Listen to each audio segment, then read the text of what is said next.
Welcome, everybody. First, let me introduce the company we are discussing today, Hi-Tech Pipes Limited, which is listed on NSE. It's a 3-decade-old company involved in manufacturing of steel pipes, hollow sections, tubes, cold rolled coils, road crash barriers, solar mounting structures, strips, and a variety of other galvanized products. The ERW, which is electric resistance welded pipes and tubes, are used in oil and gas sector, general engineering and water sector. Black steel pipes, galvanized steel pipes and tubes are used in the construction industry, and the hollow section is used in infrastructure projects. Hi-Tech also has brands like Hi-Tech Al Shakti GI pipes and Hi-Tech organic pipes, which are used in irrigation projects. The company has 5 facilities. They are located at Uttar Pradesh, Gujarat, and Andhra Pradesh. The company has consistently performed well and has over the past decade increased its capacity from 1.8 lakh metric tons to about 5.8 lakh metric tons. It's in fact 5.80 metric tons. And they have about 550 SKUs and employ more than 1,100 people. The company has expanded its reach within India. In fact, they have a pan-India presence, nearly 17 states, and they are present through about 390 dealers and distributors across about 5,000 retail stores. And they have about 150 OEM customers and about 90 contractor customers, and some marquee names like Reliance, Tata's, L&T, Thermax, Adani's, and the Airport Authority of India, among others. And coming to the financials, you look at the CAGR over the last 5 years, about 20% CAGR in sales, 50% CAGR in EBITDA margins. And the company, in fact, came out with an IPO in the SME segment in February 2016. And they issued at about 50 rupees. The paid up face value is about 10, so 40 rupees premium. And it was a small issue, about 13.65 crores. And today, the price is about 659, giving a market cap of about 750 crores. So extremely good returns for those who had invested in the IPO and held on, and even those who bought in the last couple of months. And if you look at the performance in FY21, the company clocked a revenue of about 1340 crores, 1,340 crores, with a PAT of about 23 crores. And if you look at Q1 FY22, the results which came recently, again, there they have shown extremely decent growth. Now let's meet the person who runs this organization. I'm pleased to introduce Mr. Anish Bansal, who is the promoter and executive director in Hi-Tech Pipes. Mr. Bansal completed his BSc Economics in Banking and Finance from Cardiff University, UK in 2005. And for the past 16 years, he's been working at Hi-Tech. He has experience in corporate finance, marketing, product development, planning and implementation of projects, international trade and finance, and overall corporate matters. During his tenure, the company clocked an impressive track record growth, and we have seen it growing from one manufacturing unit, to about 5 units, like I said earlier, spread across 3 states, which covers North, West, and South India. So, welcome to the show, Mr. Bansal. Though I have given a brief on your company and highlights of the performance, it's always better to hear from the horse's mouth. Please add any pointers I may have missed out on, or anything specific about the USP or the sort of niche Hi-Tech is in the specific sector. And possibly you can give an overview of the sectors to which you supply, so that the viewers can get a decent understanding of the opportunity available for a company like yours. Good afternoon, Amrishji. Thank you for your kind words. It was really nice description about the company that you have already mentioned. So I'll just give a brief overview of our company, Hi-Tech Pipes. So this organization is about 33 years old now, and we are leading manufacturers of ERW steel tubes and pipes, cold rolled coils and strips, metal beam crash barriers, and many other galvanized steel products. So the applications for our products, they find in the infrastructure, construction, roads, building, energy sector, oil and gas, general engineering, telecom, and many others. So Hitech is a very well established brand all over India. We have about 350 distributors and dealers supplying in 15 states in the country. And we have been able to establish this network over last 30 years. And this network is supported through our 5 state-of-the-art manufacturing units located in various parts of the country, where we are closer to the raw materials and as well as to the end markets. Right. The plants are quite modern and state of the art because they are greenfield plants that we have set up. So they are the most efficient plants in the industry at this point. And we are And most of these plants would have come in the last 10 years? Yes, absolutely. Okay. In last 7 years, I would Okay. say. And our 70% of our sales is through our distribution network, and 30% sales is direct sales, which comprises of the institutional sales, OEM sales, direct projects, and government sales. Okay. Recently, in the COVID times, in the lockdowns, so we have explored the possibility of exports from India. So now we are targeting a big international market for our products, because lately China has imposed export tax for their finished steel products, Right. which Exactly. has opened up a great opportunity for Indian steel producers, and especially tubes and pipes and cold roll coils. So we are focusing on exports now, and we are Which hopeful. regions? Which are the regions you're looking at for exports? So all over the globe, from Okay. Australia to South America to Europe to Middle East, these are the primary markets. And with India becoming one of the lowest cost producers of steel products, so India has a great future ahead uh, for the finished steel products.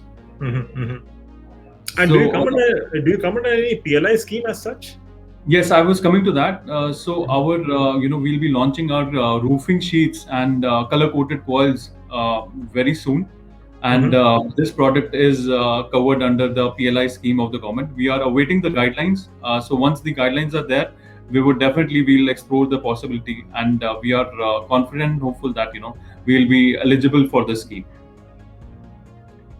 And right now our current capacity across all plants stands at 580,000 tons. Our latest Right. plant was at Maharashtra, which was operational in Q4 of FY21. And cumulative our capacity is 580,000 tons. In the tubular segment, our market segment is 50% is for construction and infrastructure.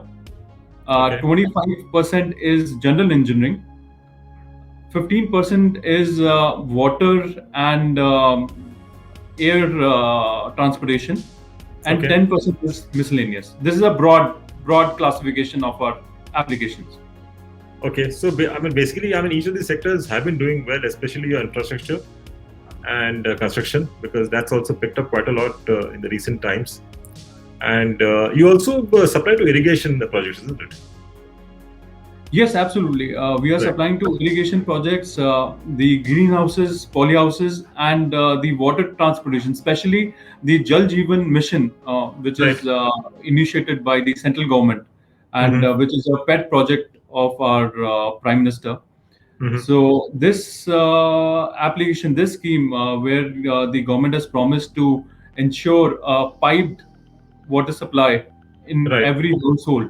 So this is a mega project, and we are seeing very good traction in this field, and we are hopeful that the company will do extremely well in coming quarters, and we have a strong order book in this field. Okay. Now, in fact, when it comes to water transportation, whether it's for irrigation or for drinking water or city water distribution, how do you compare with CPVC, UPVC pipes, where nowadays you hear that people are using more of that? So, how do you stand against that? So, Amriji, our application for GI pipes, it is time tested product. uh, the government has they have used the product like over many years, and they have found it satisfactory, which meets the Hmm. end life cycle of the project. Right.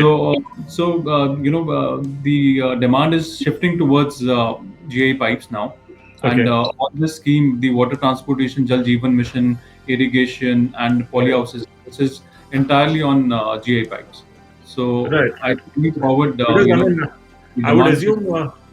assume, say for the fire pipes, you have to use steel. You can't use PVC or UPVC. Yes, even for structural also, like I Yeah, think there is structural. no. Yeah, exactly. You cannot use those CPVC and And where UPVC high pipes. pressure is concerned, especially in the hilly terrains where there's a lot of landslides and all, Mhm, so mhm. there is no replacement for GI pipes. Right, right. The other thing I would like to understand is your father, Ajay Kumar Bansal, is the chairman managing director. He was the founder of the company, and your brother too has joined. So I just want to understand their roles and your role in specific, and who are the other, key persons, professionals in the organization. So yeah, my father, Mr. Ajay Bansal, he is the the founder and the promoter of the company. And me, myself, and Vipul, we are in active roles in strategic planning, production, expansion, and entering into new areas, new businesses. So new business development that is being done. That is being done Okay. through us. Hmm, So everybody has their own set of roles. It's a family owned but a professionally managed company. So Right. we have all the professionals, the industry veterans in in all the areas, whether it is Hmm. marketing, whether it is procurement, whether it is production. So they're all like technical experts. Okay. and Great. and Mr. Ajay Bansal, he's very very active, and he's known to be a very very dynamic personality in the industry. So he's the driving force of the organization, and everybody else supporting him. Yeah, I'm sure. I think he's seen as a knowledge leader in this pipes industry, if I'm not wrong. Yes, yes, absolutely. He's he's a visionary in Right. his sense. And if I talk about competition in your segment, I'm not too sure whether there's a clear apple to apple comparison. But if I look at general engineering or infrastructure and construction segment, or even water transportation and irrigation, who would you consider something close to or comparable to you guys? So rightly said, there is no apple to apple competition, because like we have like tubular products, we have flat steel. So for tubular products, the competition is different. For the flat steel business, the competition is different. For engineering products, the competition is different. So in pipes and tubes, we compete with the APL Apollo and Surya Roshni. Okay. And for cold rolled coils and strips, we have primary players like Tata's, JSW's, AMNS, among others. Hmm. Hmm. And in general engineering, there are few, like smaller organizations that we compete with. Okay. So overall, there's no apple to apple or 100% competition. So, but Hmm. the market is quite big, and there is a lot of demand potential for our products. So we are optimistic, and we are hopeful that we'll be able to achieve our targets for this year Hmm. and for coming years as well. Great. And if I need to understand your manufacturing process from your raw materials to the finished goods, what sort of value addition you do? And I think some of the names that you mentioned, as your competition in specific segments, like for example, Tata's, I think you buy your raw materials also from them, isn't it? Yes, we are sourcing our raw materials from Steel Authority of India Limited, Mhm. ArcelorMittal, and Tata Steel. Okay. And what can I say? It's a value add in the whole your conversion process. So basically, for different products, it varies, but the typical range is between 3,500 to 7,000 rupees. The total value add. Okay. because I'm told that in the last few years you have brought in very high value-added items. For example, uh, I think these items have actually increased on your total revenue. I think it was about 15% a year or 2 years back, and now I think it's about 22% is this high value-added products. If you can just throw some light on these high value-added products and exactly what is the application of these products. So yeah, in high value products, the coated tubes and pipes, galvanized Mhm. tubes and pipes. This is a value add product. This is mainly for your water transportation, greenhouses, polyhouses, telecom structures, and various others. And for cold rolled steel, we give the tailor-made products to the end consumer, where then use this CR coils or strips for their end products. Maybe it is furniture or electrical steel or Okay. packaging or furniture, so on. Mhm, mhm. And down the And line, we are increasing the percentage of total value add products. So our target is to take it to 30%, then 35%, then 40% year on year. okay, so that should improve your EBITDA margins, because I've been noticing that your EBITDA margins have been hovering around 5%. It goes to 5.7, 5.8, comes down to about 4.5, 4.8. I mean, where do you see this going in the next 2 to 3 years? I mean, surely with your high value added products, it should move up. But if you can just put some sort of a figure on that as to what is your goal. And the other thing which I've read is that you'll be increasing your capacity from 5.8 lakh tons to about 7 lakh tons with just a bit of debottlenecking. So I'm sure there will not be too much of capex in that. And going ahead, you're talking of another capex to take it to about 10 lakh tons, and that too not going in for any external borrowings, but utilizing your internal accruals, because I think your cash flows have been excellent, and at least in the foreseeable future, also it looks to be good looking at the way the steel market is. So if you just talk a bit about this. Yeah. So your first question regarding the valuation. So last year, like our total, our average EBITDA per ton was somewhere around 2,800 rupees per ton, and from this quarter on, it was 3,400 rupees per ton, approximately.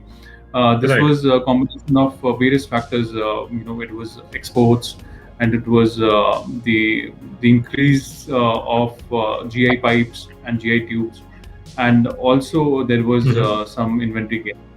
But down the line, in coming quarters, as our percentage of value add products, as it will go up, so we'll see this maintaining and maybe going up in coming future. Mhm.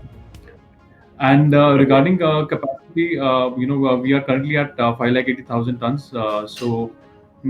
Going to 7 lakh tons, it will happen like in a phased manner.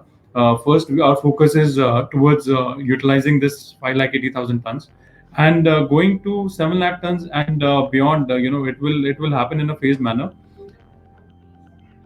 5,80,000 from 5,80,000 to 7 lakh tons will happen, through some debottlenecking and some, balancing equipment. So there we don't require much capex. And from 7 lakh tons to 1 million ton, 10 lakh tons. So that will be funded through internal accruals, because most of this expansion will come through brownfield expansion. And brownfield expansion, our capex is significantly lower. Okay. So yeah, that's the Yeah. that's Right. the Right. plan. Right. Okay. And the other thing which I noticed was, see, although you said that nearly 70% of your sales is through your channels, your distribution channels and the retail channels, but there's 30% which is more of B2B, goes to OEM and goes to these large infrastructure projects. But nowhere in the presentation or anywhere in your communication you have mentioned anything about the order book position. So, I mean, is there some No, Amriji, our uh, distribution I mean, dealer like, I just network. need to understand.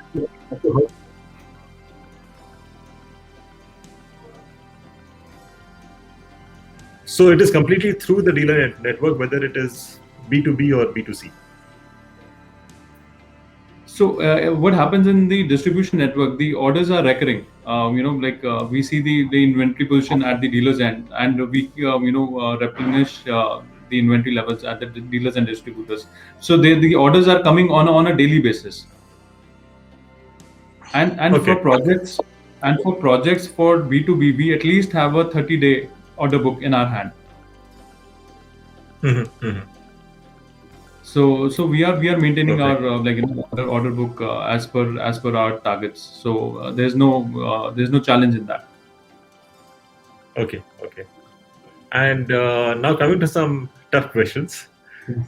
In Q3 FY21, I mean, your volume was about 82,000 tons, 82,620 tons.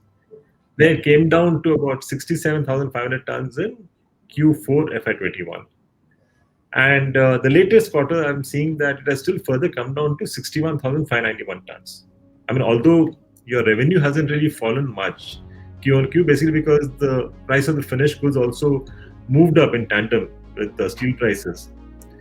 But if I see, for example, Q1 last year, the realization was about 40,000 rupees, and that's now gone up to about 63,000 rupees, which is about a rise of 60%. And you have been able terms, your profits have gone up. Why on why? Because you have maintained the margins, whether it is because of the value-added products or any other reason. So, just wondering, I mean, is it more of a play of the commodity market than anything else, which has actually contributed to this increase in profits? I mean, what's your take on this? So yeah, in Q4, actually, we had taken some maintenance in our Secunderabad unit, which is a major maintenance schedule, and it lasted for almost 20 days.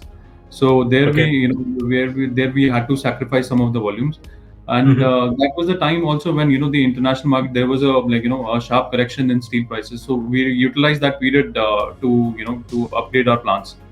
So in that particular quarter, the volumes did have an impact. But then from in Q1, we have seen lockdowns due to COVID.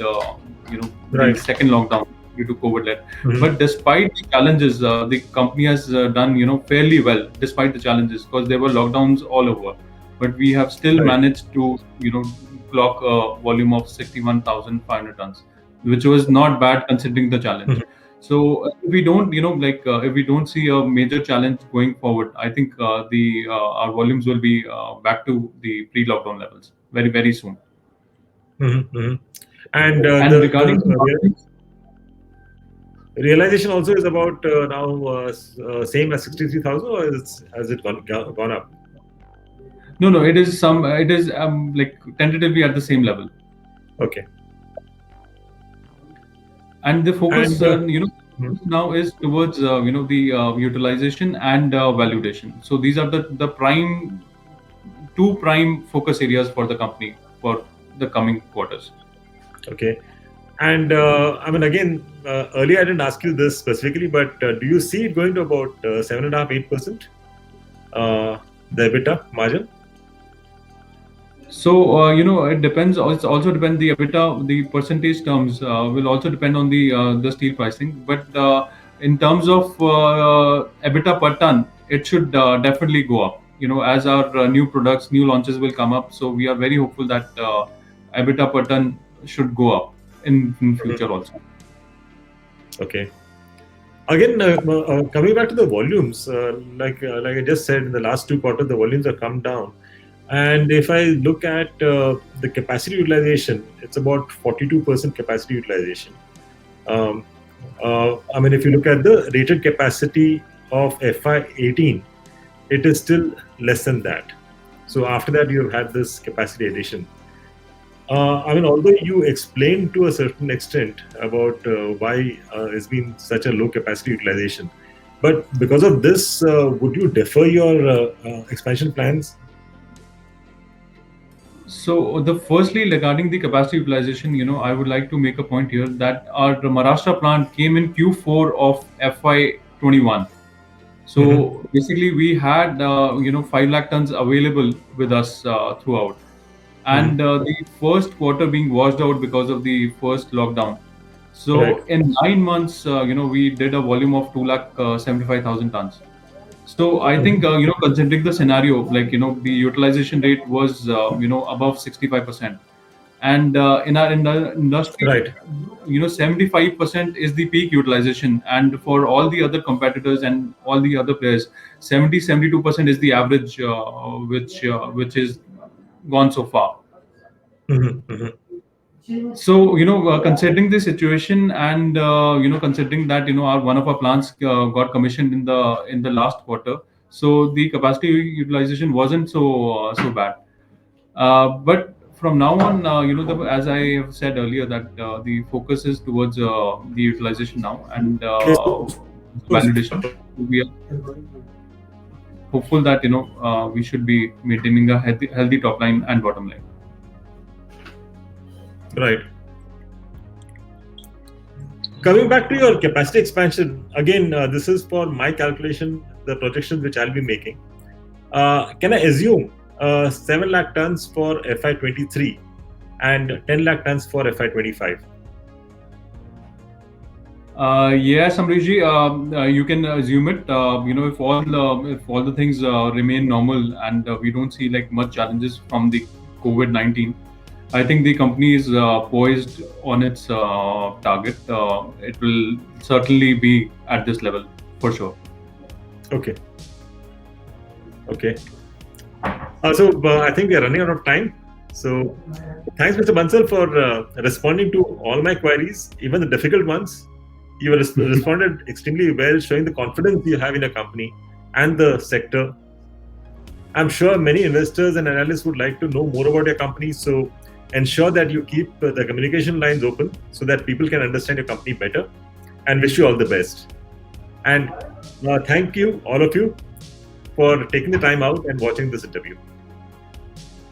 Thank you so much, Amrishji. It was a pleasure interacting with you, and a lot of insight from you, and it was a great learning experience. My pleasure. Thank you. Thank you.